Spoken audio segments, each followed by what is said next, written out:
ನಮಸ್ಕಾರ ವೀಕ್ಷಕರೇ, ವಿಜಯಪುರ ವಾಯ್ಸ್ ಡಿಜಿಟಲ್ಗೆ ನಿಮ್ಮೆಲ್ಲರಿಗೂ ಆತ್ಮೀಯ ಸ್ವಾಗತ. ಇಂದಿನ ಪ್ರಮುಖ ಸುದ್ದಿಗೆ ಬರೋಣ. ವಿಜಯಪುರ ನಗರದ ಜೋರಾಪುರ ಪೇಟೆ ವಾರ್ಡ್ ನಂ.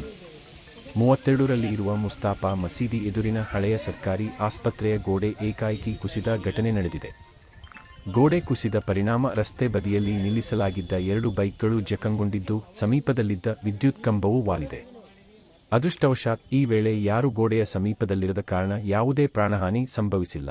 ಆದರೆ ಗೋಡೆ ಕುಸಿದ ದೃಶ್ಯ ಕಂಡು ಸ್ಥಳೀಯರು ಆತಂಕಗೊಂಡರು. ಘಟನೆಯ ಮಾಹಿತಿ ತಿಳಿಯುತ್ತಿದ್ದಂತೆ ಸಂಬಂಧಿಸಿದ ಅಧಿಕಾರಿಗಳು ಸ್ಥಳಕ್ಕೆ ಭೇಟಿ ನೀಡಿ ಪರಿಶೀಲನೆ ನಡೆಸಿದ್ದು, ಅಪಾಯಕಾರಿಯಾಗಿರುವ ಕಟ್ಟಡವನ್ನು ಪರಿಶೀಲಿಸಿ ಅಗತ್ಯ ಸುರಕ್ಷತಾ ಕ್ರಮ ಕೈಗೊಳ್ಳುವಂತೆ ಸಾರ್ವಜನಿಕರು ಆಗ್ರಹಿಸಿದ್ದಾರೆ. ಇಂತಹ ಹಳೆಯ ಮತ್ತು ಶಿಥಿಲಾವಸ್ಥೆಯಲ್ಲಿರುವ ಸರ್ಕಾರಿ ಕಟ್ಟಡಗಳನ್ನು ತಕ್ಷಣ ತೆರವುಗೊಳಿಸಿ ಸಾರ್ವಜನಿಕರ ಸುರಕ್ಷತೆಗೆ ಕ್ರಮ ಕೈಗೊಳ್ಳಬೇಕು ಎಂದು ಸ್ಥಳೀಯ ನಿವಾಸಿಗಳು ಒತ್ತಾಯಿಸಿದ್ದಾರೆ. ಇಂತಹ ವಿಜಯಪುರ ಜಿಲ್ಲೆಯ ತಾಜಾ, ನಿಖರ ಮತ್ತು ವಿಶ್ವಾಸಾರ್ಹ ಸುದ್ದಿಗಳಿಗಾಗಿ ವಿಜಯಪುರ ವಾಯ್ಸ್ ಡಿಜಿಟಲ್ ವಿವಿಧ ನ್ಯೂಸ್ ಅನ್ನು ಸಬ್ಸ್ಕ್ರೈಬ್ ಮಾಡಿ, ಲೈಕ್ ಮಾಡಿ, ಶೇರ್ ಮಾಡಿ ಹಾಗೂ ಕಾಮೆಂಟ್ ಮಾಡಿ. ಧನ್ಯವಾದಗಳು. ನೋಡ್ರಿ, ಅದು ಡೇಟ್ 3 ತಿಂಗಳ ಹಿಂದಿನ ಡೇಟ್ ಐತ್ರಿ. Date is 30 April 2026. Subject is urgent request for repair of a damaged retention wall and overgrown tree near DH office compound. ಇದು 3 ತಿಂಗಳ ಹಿಂದೆ ನಾವು ಇವರಿಗೆ ಲೆಟರ್ ಕೊಟ್ಟಿವಿ. ನಾವು ಎಲ್ಲ ರೆಸಿಡೆಂಟ್ಸ್ ಏನ್ ಮಾಡೀವಿ, ಅದಕ್ಕೆ ಸೈನು ಮಾಡೀವಿ. ಅವ್ರದ್ದು ಏನ್ ಇದ್ದಿದ್ದು ನಮ್ಮ ಕಡೆ ರಿಸೀವ್ಡ್ ಕಾಪಿನೂ ಐತ್ರಿ. ಮತ್ತು 2 ದಿವಸ ಹಿಂದ್ಗಡೆ ನಾ ಏನ್ ಮಾಡೀನ್ರಿ, ಅವ್ರಿಗೆ ಮತ್ತೊಂದ್ಸಲ ರಿಮೈಂಡರ್ನು ಹಾಕಿದ್ದಾರೆ. ಏನಂತ ಹೇಳಿ, ಇದು ಗಾಡಿ ಇವತ್ತಿಲ್ಲ ನಾಳೆ ಬೀಳ್ತದ. ಈ ಗಾಡಿದ ಏನೈತಿ ಪಟಕತ್ ಹೇಳಿ ನಮಗ ರೆಸ್ಪಾನ್ಸ್ ಮಾಡಿ ಇದು ರಿಪೇರ್ ಮಾಡಿಸ್ಕೊಡ್ಬೇಕು. ಇಲ್ಲಪ್ಪ ಯಾರದ್ರೆ ಜೀವ ಗಾಯ ಆಯ್ತು, ಯಾರೇ ಸತ್ರು, ಅದ್ರದ್ದು ಯಾರು ರೆಸ್ಪಾನ್ಸಿಬಿಲಿಟಿ ತಗೋತಾರ ಅಂತ ಹೇಳಿ ನಾ ಕ್ವಶನ್ ಮಾಡಿದಾರಿ. ಅದು ಆದ್ಕೊಳ್ಳಿ ನಿನ್ನೆ ಏನ್ ಮಾಡ್ಯಾರ, ಅವರು ಒಂದು ರೆಸ್ಪಾನ್ಸ್ ಲೆಟರ್ ಬರ್ದಾರ. ಯಾರಿಗ್ ಬರ್ದಾರ ಲೆಟರ್ ಅಂದ್ರೆ ಅವ್ರ ಇಂಜಿನಿಯರಿಗೆ ಬರ್ದಾರ್ರಿ. ಜಲ್ದಿ ಬಂದ್ ಇದು ರಿಟೆನ್ಷನ್ ವಾಲ್ ಕಟ್ಟಿಸ್ಕೊಡ್ರಿ, ಯಾರಿಗಾರಿ ಜೀವಕ್ಕದ್ದು ಗಾಯ ಆಯ್ತಂದ್ರ ರೆಸ್ಪಾನ್ಸಿಬಿಲಿಟಿ. ಅದೇ ರೀ, 2.5-3 ತಿಂಗಳ ಆತ್ಕೊಳ್ಳಿ. ಅವ್ರಿಗೆ 2 ದಿವಸ ರಿಮೈಂಡರ್ ಹಾಕೀನಿ. ಸಂಡೇ 6/6/2026 ಸಂಡೇ ದಿವಸ ನಾ ಏನ್ ಮಾಡೀನಿ, ರಿಮೈಂಡರ್ ಹಾಕಿನ್ರಿ ಅವ್ರಿಗೆ. ಇದು ನಮ್ದು ಫ್ರೆಂಡಿನ ಥ್ರೂ ಏನ್ ಮಾಡೀನಿ, DH ಆಫೀಸಿಗೆ ಇದು ಒಂದು ಫೋಟೋನು ಕಳ್ಸಿದಾರಿ. ಅವಾಗ ಅವ್ರ ಏನ್ ಮಾಡ್ತಾರ್ರಿ, ಇವತ್ತನ ಗಾಡಿ ಬಿದ್ದದ ಹೇಳಿ ಮತ್ತ ಅವ್ರಿಗೆ ಒಂದು ರಿಪೀಟೆಡ್ ಒಂದು ಫೋಟೋ ಹಾಕಿದ್ದಾರಿ. ಅವಾಗ ಅವ್ರ ಏನ್ ಮಾಡ್ತಾರ, ರೆಸ್ಪಾನ್ಸ್ ಲೆಟರ್ ಕೊಡ್ತಾರ. ಆ ರೆಸ್ಪಾನ್ಸ್ ಲೆಟರ್ ಡೇಟ್ ಏನೈತಿ 6/6/2026 ಅದ ರೀ. ಈಗ ಟೈಮ್ ಚಲೋ ಅದರಿ, ಯಾರ್ ಮನುಷ್ಯರ್ಗಳು ಇದ್ದಿದ್ದಿಲ್ಲ ಕೆಳಗ, ಯಾವ್ದು ಪ್ರಾಣಿಗಳು ಇದ್ದಿದ್ದಿಲ್ಲ, ಯಾರಿಗೂ ಗಾಯ ಆಗಿಲ್ರಿ. ಈಗ ನಮ್ದು 2 ಗಾಡಿ ಬಿದ್ದಾವ್ರಿ ಇಲ್ಲಿ. ಆ 2 ಗಾಡಿ ಡ್ಯಾಮೇಜ್ ಆಗ್ಯಾವ. ಅದಕ್ಕಿಂತ ಒಂದ್ ಅರ್ಧ ತಾಸ ಹಿಂದ್ಗಡೆ ಏನ್ ಮಾಡಿದ್ವಿ, 2 ಕಾರ್ ಹಚ್ಚಿದ್ವಿ ನಾವ್ ಅಲ್ಲಿ. ಆ 2 ಕಾರ್ ಡ್ಯಾಮೇಜ್ ಆದ್ವು ಅಂದ್ರೆ ಅದ್ರ ಕಂಪೆನ್ಸೇಷನ್ ಕೊಡೋರು ಯಾರು? DHO ಸರ್ ಬಂದಿದ್ರಿ. ಬಟ್ ಅವ್ರ ಏನಂತಾರ, ಎಲ್ಲಾ ಕೆಲಸ ಮಾಡಿಸ್ಕೊಡ್ತೀನಿ, ಬಟ್ ಇದು ನಮ್ದು ರೇಂಜ್ ಒಳಗ್ ಬರುದಿಲ್ಲ, ಇದು ಡಿಸ್ಟ್ರಿಕ್ಟ್ ಸರ್ಜನಿಗೆ ಒಂದ್ ಲೆಟರ್ ಹಾಕ್ಬೇಕು ನೀವು. ಅವ್ರ ರೇಂಜ್ ಒಳಗ್ ಬರ್ತೈತಿ, ಅವ್ರದ್ ಹೆಸರು ಬರ್ತೈತಿ, ಇದು ಉತ್ತಾರ ಒಳಗ್ ಅಂತಾರ್ರಿ ಅವ್ರು. ಕೆಲಸ ಆಗ್ಬೇಕಾದ್ರೆ ಮುಂದೆ 2-3 ತಿಂಗಳು ಕಾಯ್ಬೇಕು. ಮತ್ ಕಾಯ್ಬೇಕ್ರಿ.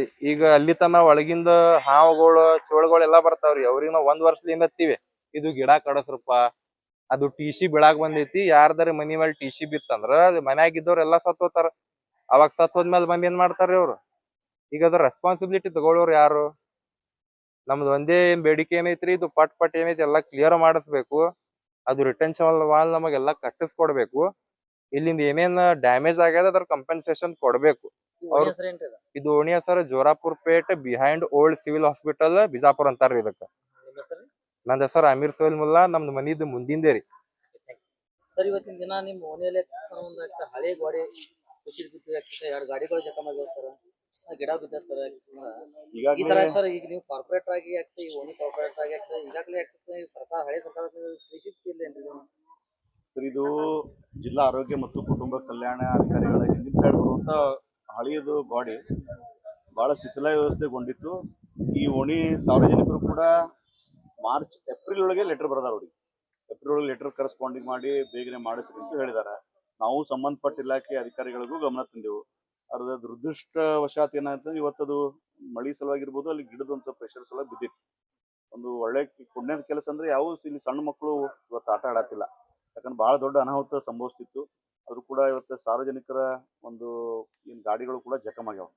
ಅದಕ್ಕೆ ಈಗಾಗಲೇ ನಮ್ಮ ಜಿಲ್ಲಾ ಆರೋಗ್ಯ ಅಧಿಕಾರಿಗಳಿಗಿರ್ಬೋದು, ಡಿಸ್ಟ್ರಿಕ್ಟ್ ಸರ್ಜನರಿಗಿರ್ಬೋದು, ಮತ್ತು ಏನ ಈ ಸಂಬಂಧಪಟ್ಟಂಗ ನಮ್ಮ KEB JE ಅವರು, ಅರಣ್ಯ ಇಲಾಖೆದವರು, ಅವ್ರಿಗೆಲ್ಲರಿಗೂ ಕೂಡ ಈ ಸ್ಪಾಟ್ನ ಕರೆಸಿ ಕೂಡಲೇ ಈ ರೀತಿ ಮುನ್ನೆಚ್ಚರಿಕೆ ಕ್ರಮ ವಹಿಸ್ಕೊಂಡು, ಯಾವುದೇ ವಿದ್ಯುತ್ ಇವತ್ತು ಗಿಡಗಳಿರ್ಬೋದು, ಏನು ಮಳೆಗಾಲದಲ್ಲಿ ಗಿಡಗಳು ಕಬ್ಬದ ಮೇಲೆ ಬೀಳೋದಿರ್ಬೋದು, TC ಮೇಲೆ ಬೀಳೋದಿರಲಿ, ಇವೆಲ್ಲನೂ ಕೂಡ ನಾವು ಗಮನದಲ್ಲಿ ಇಟ್ಕೊಂಡಿರ್ತೀವಿ, ನಾವು ಕೂಡ ಪ್ರತಿನಿತ್ಯ ವಾಚ್ ಮಾಡ್ತಾ ಇರ್ತೀವಿ.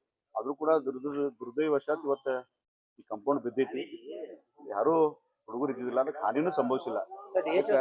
ಈಗಾಗಲೇ ನಾವು DSP ಸಾಹೇಬ್ರು ಹೇಳೇವು, ಇಮಿಡಿಯೇಟ್ಲಿ ನೀವು ತ್ವರಿತವಾಗಿ ಲೆಟರ್ ಕರೆಸ್ಪಾಂಡಿಂಗ್ ಮಾಡ್ರಿ, DC ಅವ್ರ ಗಮನಕ್ಕೂ ಅವ್ರು ತಂದಾರ. DC ಅವರಿಗೆ ನಾನು ಮಾತಾಡ್ತೀನಿ, ನಾಳೆಗೆ ಹೋಗಿ ನಾನು ಭೇಟಿಯಾಗಿ ಕೂಡ ಏನು ಇನ್ನೊಂದು ಸ್ವಲ್ಪ ಶಿಥಿಲ ವ್ಯವಸ್ಥೆಯಲ್ಲಿ ಕಂಪೌಂಡ್ ಐತಿ, ಅದು ಬೇಗನೆ ನಿರ್ಮಾಣ ಕೊಡಬೇಕಂತ ನಾವು ಆಗ್ರಹ ಪಡಿಸ್ತೇವೆ. Ward number 32 ಜೋರಾಪುರ. ನಾನು ಶಿವರುದ್ರ ಬಾಗಲಕೋಟ ಮಹಾನಗರ ಪಾಲಿಕೆ ಸದಸ್ಯ. ಸರ್ ಇವತ್ತು ಹಳೆ ಸರ್ಕಾರದ ಗೋಡಿ ಗಾಡಿಗಳು ಜಖಮ್ ಆಗಿದೆ ಅಂತ ಹೇಳ್ತಾರೆ, ಹೇಗೆ ಏನಾಗಿದೆ ಸರ್? ಅದು ಜಸ್ಟ್ ನಾವಿಲ್ಲಿ ಒಂದ್ 5 ನಿಮಿಷ ಪಾರ್ಕಿಂಗ್ ಮಾಡಿ ಹೋಗಿದ್ವಿ. ಅದು ಪಾರ್ಕಿಂಗ್ ಮಾಡಿ ಹೋಗಿದ್ದ 5 ನಿಮಿಷಕ್ಕೆ ಅದು ಇದು ಇರ್ತದಲ್ಲ ವಾಲ್, ಅದು ಏನದ ಗಾಳಿ ಜಸ್ಟ್ ಸ್ವಲ್ಪ ಗಾಳಿ ಬಿಟ್ಟಿದ್ದಕ್ಕೆ ಗಾಡಿ ಬಂದ ಬಿದ್ದು ಪೂರ್ತಿ ಈ ತರ ಡ್ಯಾಮೇಜ್ ಆಗೈತಿ. ಥಿಂಕ್ ಯಾರ್ಯಾರ ನಿಮಗೆ ಇಲ್ಲಿ ಮನುಷ್ಯರದ ಯಾರ್ಯಾರ ಐತ್ರಂತ ತಿಳ್ಕೊರಿ, ಅವ್ರಿಗೆ ಡ್ಯಾಮೇಜ್ ಆಗಿತ್ತಂದ್ರೆ ಹೆಂಗ್ ರಿಯಾಕ್ಟ್ ಮಾಡ್ತಿದ್ರಿ? ಈಗ ಅದನ್ನು ದುಡ್ಡು ಕೊಟ್ಟೆ ತಗೊಂಡಿವ್ ನಾವು, ನಮಗೇನು ಅದು ಪುಕ್ಷಟ್ ಬಂದಿಲ್ಲ. ಅದರದ್ದು 1 ವರ್ಷ 2 ವರ್ಷ EMI ಕಟ್ಟಿವಿ. ಅದು ಕಟ್ಟಿದಕ್ಕೆ ಅದು ಡ್ಯಾಮೇಜ್ ಕಂಪೆನ್ಸೇಷನ್ ಕೊಡುತ್ತಾನ ನಾವು ಹೇಳತ್ತೀವಿ ಸರ್. ನಾವು ಇದು ಯಾವುದೇ ರೀತಿಯಿಂದ ಸ್ವಚ್ಛ ಮಾಡಿಸ್ಕೊಡಂಗಿಲ್ಲ. ಅದು ಕಂಪೆನ್ಸೇಷನ್ ಕೊಟ್ಟ ಮೇಲೆ ನಾವು ಮುಂದಿನ ಪ್ರೊಸೀಜರ್ ಮಾಡ್ತೀವಿ. ಆಮೇಲೆ we have all rights to go higher level. ನನಗೆ ಎಲ್ಲಾ ರೀತಿಯಿಂದ ನಾವು ಮುಂದೆ ಹೋಗಕ್ ರೆಡಿ ಇದೀವಿ. ನಮ್ಮ ಬ್ರದರ್ ಅವರು ಎಲ್ಲಾ ಲೆಟರ್ ಅದು ಆಲ್ರೆಡಿ ಕೊಟ್ಟಿದಾರಿ. ಎಲ್ಲಾರು ನಮ್ಮ ಏನ್ ಯೂತ್ ಇದಾರಲ್ಲ ಅವ್ರೆಲ್ಲ ಅವ್ರವ್ರ ಪ್ರೋಗ್ರೆಸ್ ಎಲ್ಲ ಕೆಲಸ ಮಾಡ್ಯಾರಿ ಪೈಲಾನೆ. ಅಂದ್ರೂ ಈ ತರ ಗಾಡಿ ಅದು ಎಲ್ಲ ಡ್ಯಾಮೇಜ್ ಆಗ್ಯಾವ ಸರ್.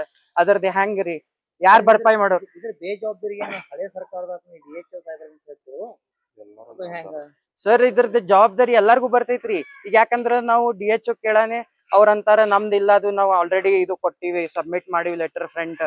ಇಂಜಿನಿಯರ್ ಇಂದ ಮತ್ತ ಕಾಂಟ್ರಾಕ್ಟರ್ದು ಪ್ರಾಬ್ಲಮ್ ಅದ ಅಂತಂತಾರ. ಮತ್ತ ಅವ್ರಿಗೆ ಫೋನ್ ಹಚ್ಚಿದ್ರ ಮತ್ ಅಂತಾರ ಅವ್ರು ಇಲ್ಲ ಕಾರ್ಪೊರೇಟಿಗೆ ಕೇಳ್ಬೇಕು. ಆಮೇಲೆ ಕಾರ್ಪೊರೇಟರ್ ಬಂದಿದ್ರು ಸರ್ ಇವತ್ತು. ಅವರು ಕೂಡ ಬಂದು ನಮಗೆಲ್ಲ ಮಾತಾಡೋದು ಹೋಗ್ಯಾರಿ. ಆಮೇಲೆ ಒಬ್ಬರ ಮೇಲೆ ಒಬ್ಬರು ಹಾಕೋದ್ ಕೂತ್ರ ಮತ್ ನಮ್ದು ಹೆಂಗ್ರಿ ಸರ್?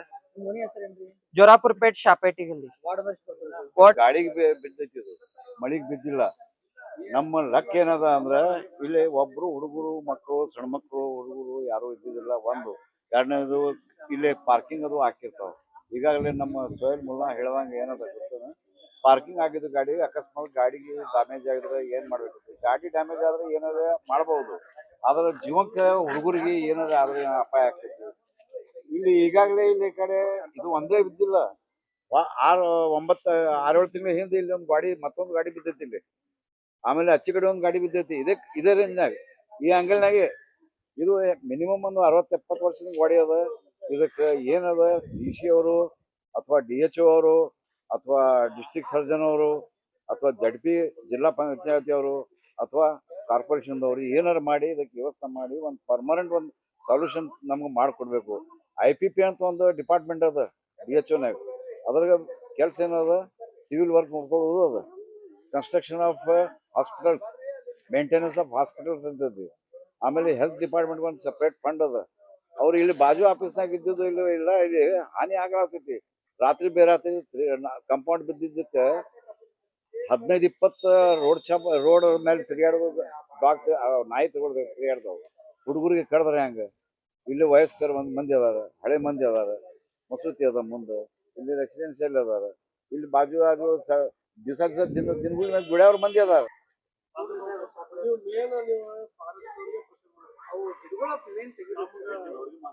ಅವರೇ ಪ್ರೆಷರ್ ಮಾಡಿದ್ರೆ ಅವರೇ ಬರೋರು. ನಾನು ನಾವು ಕಳಿಸ್ಬಿಡ್ತೀವಿ, ದೊಡ್ಡ ವಿಷಯ ಇಲ್ಲ. ಕೇಸ್ ಹಾಕ್ತಾರ ಅವ್ರ ಮೇಲೆ.